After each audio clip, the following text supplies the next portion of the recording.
ലക്ഷദ്വീപിൽ ഇപ്പൊ ലാൻഡ് ചെയ്തു. സമയം ഏകദേശം 10:20 ആയിട്ടുണ്ട് കേട്ടോ. രാവിലെ നമ്മൾ 9:05 ഫ്ലൈറ്റിനാണ് വന്നിട്ടുണ്ടായിരുന്നത്. അലയൻസ് എയറിലായിരുന്നു. അപ്പൊ അഗത്തി എയർപോർട്ടിൽ നമ്മൾ ലാൻഡ് ചെയ്തിട്ടുണ്ട്. ഇനി നമുക്ക് ഇവിടുന്ന് കുറച്ച് ഫോട്ടോസൊക്കെ എടുക്കാം. ഇവിടെ റെസ്ട്രിക്റ്റഡ് ആണെന്ന് തോന്നുന്നു, അധികം ഫോട്ടോസും വീഡിയോസും എടുക്കാതെ സമ്മതിക്കാനുള്ള.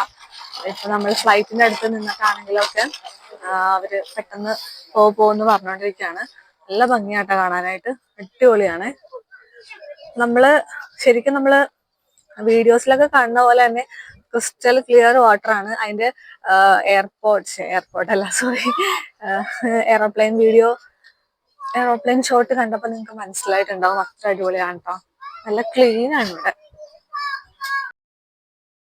അപ്പൊ മോർണിംഗ് ആക്ടിവിറ്റി ആണ്. നമ്മള് സ്നോർക്കലിങ്ങിന് വേണ്ടി പോവാണ് കേട്ടോ.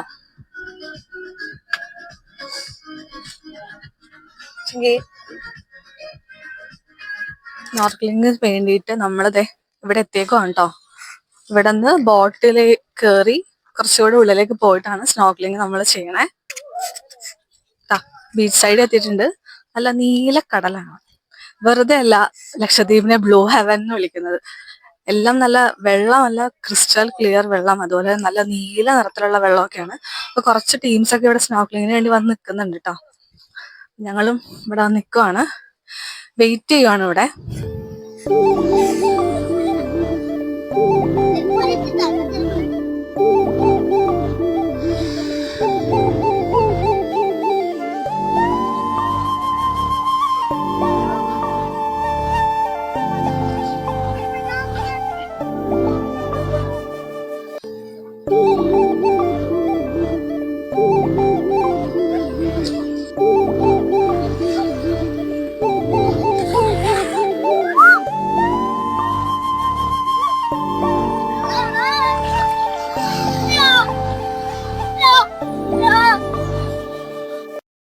അപ്പൊ സ്നോർക്കലിങ്ങിന് വേണ്ടി നമ്മൾ പോവാണ്. അതായത് ഫുൾ കുറെ ടീമുണ്ട്. ആളുകൾ ഒറ്റ ബോട്ടിലാണ് നമ്മൾ പോകുന്നത് കേട്ടോ. പോയിട്ട് വരാം. സൂര്യതാപം മേയും കരയിൽ കാറ്റെറിഞ്ഞ രാത്രി മുല്ല ആരേ തിരഞ്ഞു നീറുമോർമ വീണ്ടും ഏറെ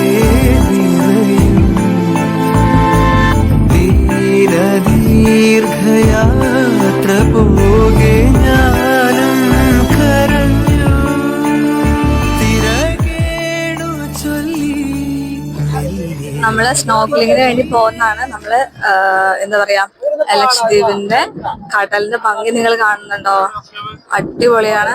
നല്ല പച്ച വെള്ളം, നല്ല പച്ച കളറ്.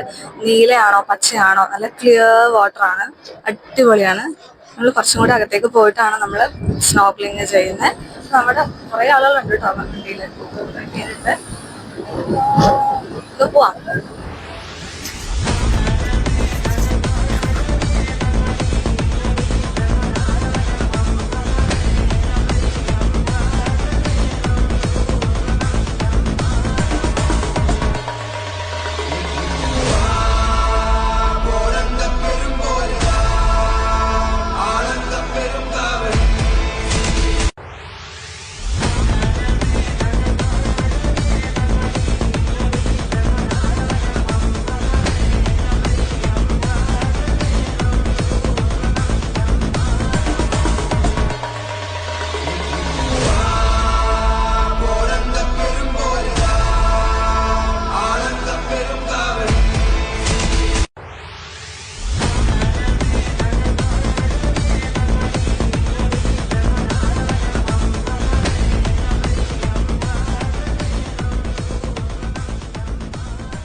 നമ്മുടെ ബോട്ടില് ഫാമിലീസ് ഉണ്ടായിരുന്നു, അതുപോലെ ചെറിയ കുട്ടികൾ മീൻസ് ചെറിയ യങ്സ്റ്റേഴ്സ് ഒക്കെ ഉണ്ടായിരുന്നു. അപ്പം എല്ലാരും കൂടെ ഒരു 10-15-16 പേരോളം ഉണ്ടായിരുന്നു. അങ്ങനെ എല്ലാരും കൂടെ ഒരു ക്രൂ ആയിട്ട് നമ്മൾ ഷിപ്പ് ട്രക്കിങ്ങിനാണ് നമ്മൾ പോവാണ്. പോകുന്ന വഴിയിൽ വെള്ളം നല്ല പോലെ തിര അടിക്കുന്നുണ്ടായിരുന്നു. അപ്പൊ നമുക്ക് ഇരിക്കുമ്പോഴാണെങ്കിലും സൈഡിൽ കൂടെയൊക്കെ വെള്ളം അടിച്ച് നമ്മുടെ മേത്തേക്ക് വരുന്നുണ്ട്. നല്ല രസമായിരുന്നു.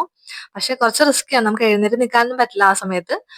ഈ തിരയുള്ള ഭാഗം കഴിഞ്ഞാൽ പിന്നെ ശാന്തമായ കടലാണ്. അപ്പോൾ നമുക്ക് ആ സമയത്ത് നിൽക്കും, ഫോട്ടോസ് എടുക്കുകയൊക്കെ ചെയ്തു. അപ്പോൾ നമ്മൾ ഇരുന്നുകൊണ്ട് സാഹസികമായാണ് വീഡിയോസൊക്കെ എടുത്തിട്ടുണ്ടായിരുന്നത്. ഈ വെള്ളമൊക്കെ ശരിക്കും അടിച്ച് നമ്മുടെ മേത്തേക്ക് വീഴുമായിരുന്നു. നല്ല യാത്രയായിരുന്നു. പറയുകയാണെങ്കിൽ നല്ല എക്സ്പീരിയൻസ് ആയിരുന്നു. നമുക്ക് ലൈഫിൽ ഇങ്ങനത്തെ ഒന്നും നമ്മൾ എക്സ്പീരിയൻസ് ചെയ്യുമെന്ന് പോലും നമ്മൾ വിചാരിച്ചിട്ടില്ല. ഇങ്ങനെയൊക്കെ പോകാൻ പറ്റുമെന്നും നമ്മൾ വിചാരിച്ചിട്ടില്ല. പക്ഷെ അതൊക്കെ പറ്റി. ഈ ഒരു ഫാമിലി, പിന്നെ ഈ കുട്ടികൾ, പിന്നെ മുകളിലിരിക്കുന്ന കുറച്ച് പേരുണ്ട്. അപ്പോൾ അത്രയും പേരാണ് നമ്മുടെ ക്രൂ എന്ന് പറയുന്നത്. എല്ലാവരുമായിട്ടും നമ്മൾ അത്യാവശ്യം ഭയങ്കര ജോളിയായിരുന്നു, ജോവിയലായിട്ടുള്ള ഒരു ടീമായിരുന്നു മൊത്തത്തിൽ. നമുക്ക് അങ്ങോട്ടും ഇങ്ങോട്ടും എല്ലാവരും ഹെൽപ്പ് ചെയ്യാനാണെങ്കിലൊക്കെ അടിപൊളിയായിരുന്നു. പിന്നെ നമ്മൾക്ക് എനിക്ക് ഏറ്റവും ഹൈലൈറ്റ് ആയിട്ട് തോന്നിയത് ആ ഷിപ്പിൽ നമ്മുടെ കൂടെ ഉണ്ടായിരുന്ന എന്താ പറയുക, ഗൈഡ് പോലെ നമ്മുടെ കൂടെ ഒരു 4 പേരോ 5 പേരോ എന്തോ ഉണ്ടായിരുന്നു. ആ ഷിപ്പിൻ്റെ ഡ്രൈവർ അടക്കം 5 പേര് എന്തോ ഉണ്ടായിരുന്നു നമ്മുടെ കൂടെ. അവരെല്ലാവരും ഭയങ്കര ഹെൽപ്പിംഗ് ആയിരുന്നു. ഓരോ കാര്യങ്ങൾ നമുക്ക് പറഞ്ഞു തരുന്ന ആണെങ്കിലും ഫുഡിൻ്റെ കാര്യമാണെങ്കിലും നമ്മൾ കഴിച്ചിട്ടാണ് അവർ ഫുഡ് കഴിക്കത്തുള്ളൂ. അങ്ങനെയൊക്കെ ആയിരുന്നു. ഭയങ്കര കാര്യമായിരുന്നു. എല്ലാവരോടും ഭയങ്കര കാര്യമായിരുന്നു അവർക്ക്. പിന്നെ അവരൊരു സ്പെഷ്യൽ ടീ തരും കേട്ടോ. ഈ പനിനീരൊക്കെ ഇട്ടിട്ടുള്ള ഒരു സ്പെഷ്യൽ കട്ടൻ ചായയാണ്. പാൽ അവിടെ ഇല്ല, അവൈലബിൾ അല്ല. അവർക്ക് പാൽപ്പൊടിയാണ് യൂസ് ചെയ്യുന്നത്. നമ്മൾ ഇതിൽ പോയപ്പോൾ നമുക്ക് ഇതാണ് തന്നത്, കട്ടൻ ചായയാണ് തന്നിട്ടുള്ളത്. കട്ടൻ ചായ, ബിസ്ക്കറ്റ്, സ്നാക്സ്, അങ്ങനത്തെ സാധനങ്ങളായിരുന്നു. പിന്നെ ഉച്ചയ്ക്ക് ബിരിയാണി ആയിരുന്നു. അങ്ങനെ അതൊരു വെറൈറ്റി ആയിട്ടുള്ളൊരു ചായ ആയിരുന്നു കേട്ടോ. അടിപൊളിയായിരുന്നു, എനിക്കത് ഇഷ്ടപ്പെട്ടു. അപ്പോൾ നമ്മൾ നേരെ പോകുന്നത് അടുത്ത ഐലൻഡിലേക്കാണ്. തിനക്കര എന്നാണ് ഐലൻഡിൻ്റെ പേര്. അപ്പോൾ ആ ഐലൻഡിലേക്കാണ് നമ്മൾ നേരെ പോകുന്ന വഴിയിലുള്ള ചെറിയ ചെറിയ കാഴ്ചകളാണിത്. ഇതാണ് നമ്മുടെ ഐലൻഡ് കേട്ടോ. നല്ല പൊരി വെയിലാണ്. വെയിലത് നമുക്ക് സത്യം പറഞ്ഞാൽ നല്ല വെയിലാണ്, ഒട്ടും സഹിക്കാൻ പറ്റാത്ത വെയിലായിരുന്നു. എന്നാലും നമ്മൾ ഡെസ്റ്റിനേഷനിലേക്കുള്ള ആ ഒരു എന്താ പറയുക, ആ ഒരു എക്സൈറ്റ്മെൻറ്റ്, അതുകൊണ്ട് നമ്മൾ അതെല്ലാം കൺട്രോൾ ചെയ്ത് എല്ലാം സഹിച്ച് നമ്മൾ അങ്ങോട്ട് പോയി. പക്ഷേ it was A very good experience. നിങ്ങൾ കണ്ടു നോക്കൂ കേട്ടോ.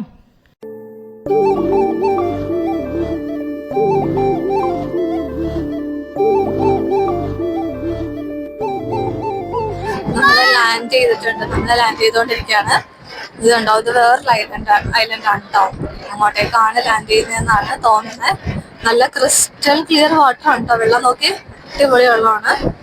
ഞങ്ങള് പോകുന്ന സമയത്ത് നമ്മൾ ഈ വിഗാലാൻഡ് റൈഡിൽ പോകുന്ന പോലെ ആയിരുന്നു റൈഡ്. ആ തിരമാലയിൽ അടിച്ചടിച്ചടിച്ച് അങ്ങനെയാണ് വന്നിട്ടുണ്ടായിരുന്നത്. ആ ഭാഗത്തൊക്കെ നല്ല ഡാർക്ക് ബ്ലൂ കളറായിരുന്നു. പിന്നെ ഇങ്ങോട്ട് പോരുന്നോറും ഇതുപോലത്തെ ലൈറ്റ് ഷെയ്ഡ്സ് ആണ്.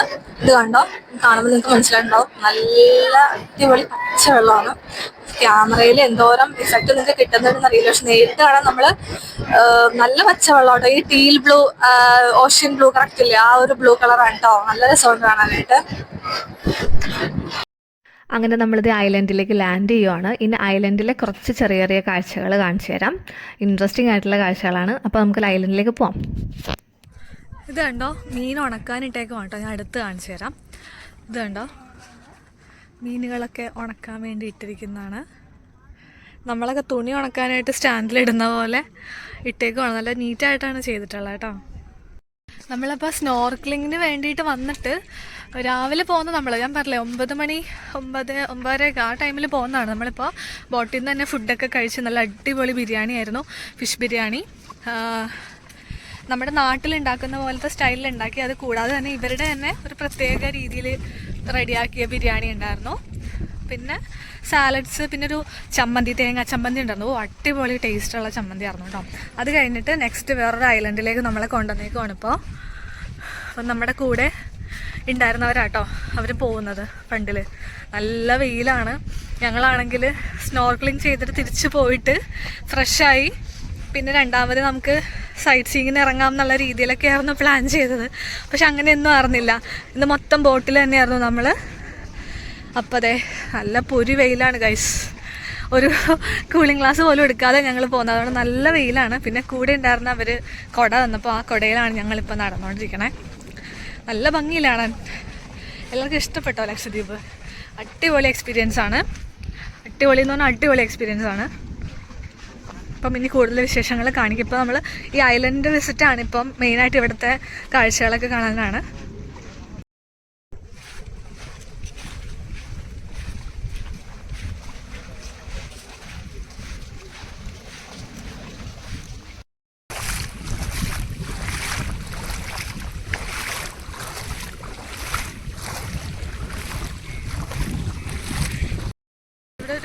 വാച്ച് ടവർ പോലെ ഒരു ഇത് കാണുന്നുണ്ട്. ഈ ഐലൻഡിലുള്ള വാച്ച് ടവർ ആയിരിക്കും. കവരത്തിയല്ല, കവരത്തിയിലൊരു വാച്ച് ടവർ ഉണ്ട്. കവരത്തിയിലെ വാച്ച് ടവറാണ് നമ്മൾ മറ്റേ അനാർക്കലി സിനിമയിലൊക്കെ കാണുന്നത്. ഇതൊരു ഒറ്റപ്പെട്ട ഐലൻഡ് ആട്ടോ, ഇവിടെ ആരും ഇല്ല. ഞങ്ങൾ ഈ വന്നിട്ടുള്ള ആൾക്കാർ മാത്രമേ ഉള്ളൂ. ആരെയും കണ്ടില്ല ഇതുവരെ. ഞങ്ങൾ പോകുമ്പോൾ ചിലപ്പോൾ ഉണ്ടാവുമായിരിക്കാം.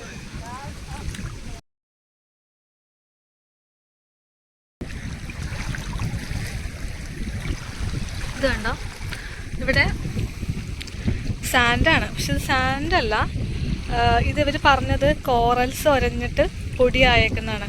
അതുകൊണ്ട് നമ്മുടെ അവിടുത്തെ മണ്ണ് പോലത്തെ മണ്ണല്ല, നല്ല പ്യുവറാണ്. അതുകൊണ്ട് തന്നെ കലങ്ങില്ല. അങ്ങനെ കലങ്ങിയാലും നല്ല ക്ലിയർ വാട്ടറായിട്ട് തന്നെ ഇരിക്കും. തട്ടായിട്ട് ഇറങ്ങണം കേട്ടോ വെള്ളം. അങ്ങ് ദൂരെ കണ്ടോ, ദൂരെ വരെ ഉണ്ട്. നല്ല ക്ലിയർ ആയിട്ട് നിങ്ങൾക്ക് കാണാൻ പറ്റുന്നുണ്ട് അല്ലേ? എനിക്കത് സൂപ്പറായിട്ട് കാണാൻ പറ്റുന്നുണ്ട്. വീഡിയോയിലും ആ ഒരു ക്ലാരിറ്റി ഉണ്ടെന്നാണ് എനിക്ക് വിശ്വസിക്കുന്നത്. അതായത് കണ്ടോ, തിനക്കര ലൈറ്റ് ഹൗസ് ആണ്. ഇത് തിനക്കര ഐലൻഡ് ആണ് കേട്ടോ, തിനക്കര ലൈറ്റ് ഹൗസ്. ആരും ഇല്ല, അടച്ചൊക്കെ ഇട്ടേക്കാണ് അവിടെ. എനിക്ക് തോന്നുന്നു വാച്ച്മാനൊക്കെ ഇടയ്ക്ക് വരുമായിരിക്കാം. കരയിൽ നിന്നും ഇത്രയും നമ്മൾ അകത്തേക്ക് വന്ന് നിൽക്കണേ കേട്ടോ. ഇത് വെച്ചാൽ സാൻഡ് ബാഗ് എന്നൊക്കെ പറയില്ലേ, അങ്ങനത്തെ ഒരു ഏരിയ ആണ്. നമുക്ക് നടന്നു പോകാം. അങ്ങോട്ടേക്ക് ഇനി നോക്കുമ്പോഴാണെങ്കിലും നമുക്ക് കണ്ടോ, കാണുമ്പോൾ നിങ്ങൾക്ക് മനസ്സിലാവും, കളർ വ്യത്യാസം കാണുമ്പോൾ അറിയാം. നമുക്ക് നടന്നു പോകാൻ, അത്രയും ഇനി നടന്നു പോകാൻ നമുക്ക് അത്രയും ഏരിയാസിൽ സാൻഡ് ബാഗ്സ് ആണ്. അപ്പം നല്ല രസമായിട്ട് ഇതിൽ കൂടെ നടക്കാനൊക്കെ. പിന്നെ വെയിലിൻ്റെ ചൂടുണ്ട്, എന്നാൽ പോലും അടിപൊളിയാണ്. കടലിനുള്ളിൽ കുറച്ചങ്ങ് നടന്ന് നമ്മൾ പിന്നെ കുറച്ച് നേരം അവിടെ നിന്നോട്ടോ. വെച്ചാൽ നടക്കാനാണെങ്കിൽ അറ്റം വരെ നമുക്ക് നടക്കാം. ഇത് നമ്മൾ ബോട്ടിൽ വെച്ച് പരിചയപ്പെട്ട നമ്മുടെ ഫ്രണ്ട്സാണ്. കേശു അവരുടെ കൂടെ അങ്ങ് സെറ്റായി മൊത്തത്തിൽ. അവരുടെ കൂടെയായിരുന്നു ഫുള്ള് നടന്നുകൊണ്ടിരുന്നത്. എടാ ഹായ് പറയടാ മക്കളെ. അപ്പോൾ അങ്ങനെ കുറച്ച് നേരം കൂടെ ഐലൻഡിൽ തിരിഞ്ഞ് നടന്നിട്ട് നമ്മൾ തിരിച്ച് ബോട്ടിലേക്ക് കയറി. എന്താണെന്ന് വെച്ചാൽ വേലിയിറക്കം ആയി തുടങ്ങിയിട്ടുണ്ടായിരുന്നു. അപ്പോൾ ബോട്ട് എടുക്കാൻ പാടാണ്. അപ്പോൾ അതുകൊണ്ട് നമ്മൾ വേഗം അവിടെ നിന്ന് പോയിട്ടോ.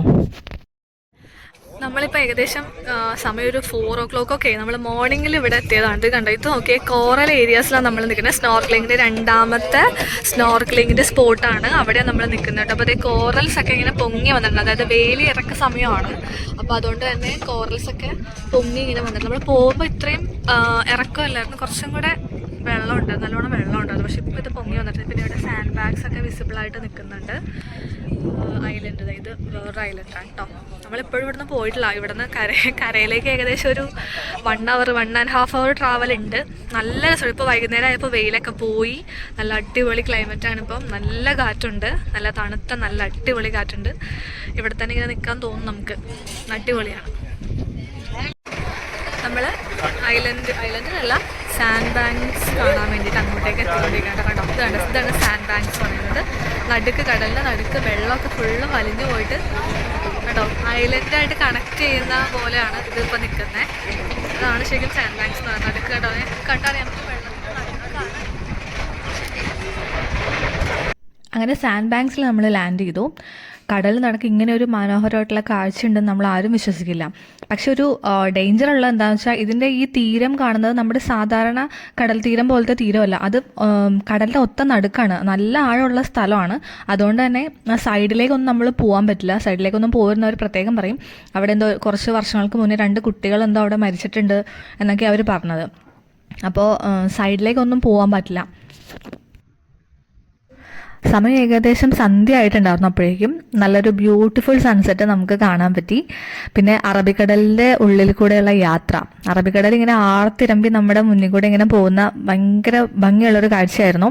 പല മുഖങ്ങളുള്ള കടൽ എന്ന് പറഞ്ഞാൽ ആനയെ കണ്ടാലും മതി വരാത്ത പോലെയാണ് കടലിനോടുള്ള നമ്മുടെ ഒരു ആസക്തി. അല്ലെങ്കിൽ കടൽ കാണുമ്പോഴുള്ള ഒരു ചെറിയ കുട്ടികൾ തൊട്ട് വലിയ ആളുകൾ വരെ കടൽ കാണുമ്പം എന്തെന്നില്ലാത്തൊരു ആഹ്ലാദമാണ്. കടലിലൊന്ന് ഇറങ്ങണം, ആ വെള്ളത്തിലൊന്ന് കാല് നനയ്ക്കണം, ഇതൊക്കെയായിരിക്കും എല്ലാവർക്കും ആഗ്രഹങ്ങൾ. അത്രയും ഭംഗിയുള്ളൊരു പ്രതിഭാസമാണ് കടൽ. കറക്റ്റാണ്. അപ്പോൾ വൈകുന്നേരം നമ്മൾ തിരിച്ചു പോവുകയാണ് ഐലൻഡിലേക്ക്. നമ്മൾ അവിടെ നിന്ന് പോകുന്നത് ഏകദേശം രാവിലെ പോകുന്നതാണ്. ഫുഡും കാര്യങ്ങളൊക്കെ ഇവിടെ തന്നെയായിരുന്നു. വൈകുന്നേരം നമ്മൾ ചായ കുടിച്ചു ഷിപ്പിൽ നിന്ന് തന്നെ. പിന്നെ തിരിച്ചു പോകുമ്പോൾ ഏകദേശം 2 hours ട്രാവൽ ഉണ്ട്. നമ്മൾ ഓരോ എന്താ പറയുക ദൂരം സഞ്ചരിക്കുമ്പോഴും പല മുഖങ്ങളാണ്, കടലിൻ്റെ പല മുഖങ്ങളാണ് നമ്മൾ കാണുന്നത് കേട്ടോ. ശാന്തമായ ഒരു ഏരിയ ഉണ്ടാവും, അത് കഴിഞ്ഞ് ഭയങ്കര തിരകളുള്ള ഒരു ഏരിയ ഉണ്ടാവും, പിന്നെയും വീണ്ടും ശാന്തമായിട്ടുള്ള ഒരു ഏരിയ ഉണ്ടാവും, ഭയങ്കര വേവ്സ് ഇങ്ങനെ പൊങ്ങി വന്നൊരു ഏരിയ, അങ്ങനെ പല പല ഫേസസ് ആണ് നമ്മൾ കണ്ടത്. അപ്പം അങ്ങനെ നല്ല ബ്യൂട്ടിഫുൾ സൺസെറ്റൊക്കെ കണ്ടിട്ട് നമ്മൾ തിരിച്ച് നമ്മുടെ ഐലൻഡിലേക്ക് പോവാണ്. ഇന്നത്തെ കാഴ്ചകൾ അത്രേ ഉള്ളൂ. ഈ വീഡിയോ എല്ലാവർക്കും ഇഷ്ടപ്പെട്ടിട്ടുണ്ടെന്ന് ഞാൻ വിചാരിക്കുന്നു. ലക്ഷദ്വീപിലെ കാഴ്ചകളും വിശേഷങ്ങളും എത്ര പറഞ്ഞാലും മതിയാവില്ല, അത്രയും എക്സൈറ്റിംഗ് ആണ്. ഇനി ഞാൻ അടുത്ത വീഡിയോ ആയിട്ട് വീണ്ടും വരുന്നതാണ്. നമ്മുടെ ചാനൽ ആരെങ്കിലും സബ്സ്ക്രൈബ് ചെയ്യാത്തുണ്ടെങ്കിൽ സബ്സ്ക്രൈബ് ചെയ്തോളൂ. ഇനിയും ഇൻട്രസ്റ്റിംഗ് ആയിട്ടുള്ള വീഡിയോസ് വരുന്നുണ്ട്. നിങ്ങൾക്ക് ലക്ഷദ്വീപിൽ പോകാനായിട്ട് താല്പര്യമുണ്ടെങ്കിൽ മസ്റ്റായിട്ടും പോവുക. സീ സൈഡും അതുപോലെ തന്നെ ബീച്ച് അതുപോലെ കടലിനടിയിലുള്ള ആക്ടിവിറ്റീസൊക്കെ എൻജോയ് ചെയ്യാൻ താല്പര്യമുള്ളവരാണ് നിങ്ങളെങ്കിൽ മസ്റ്റായിട്ടും പോയിരിക്കേണ്ട ഒരു സ്ഥലമാണ് ലക്ഷദ്വീപ്. നമുക്കിപ്പോൾ ഉള്ളതിൽ കോസ്റ്റ് എഫക്റ്റീവായിട്ട് പോകാൻ പറ്റുന്ന ഒരു എന്താ പറയുക ഐലൻഡാണ് ലക്ഷദ്വീപ് എന്ന് പറയാം. ആൻഡമാനും മാൽഡീവ്സൊക്കെ കമ്പാരിറ്റീവ്ലി കുറച്ച് കോസ്റ്റ്ലി ആണ്. അപ്പോൾ നിങ്ങൾക്കൊരു ബഡ്ജറ്റ് ഉണ്ടെങ്കിൽ നിങ്ങൾ മസ്റ്റായിട്ടും പോയി നോക്കുക. അപ്പം ബൈ.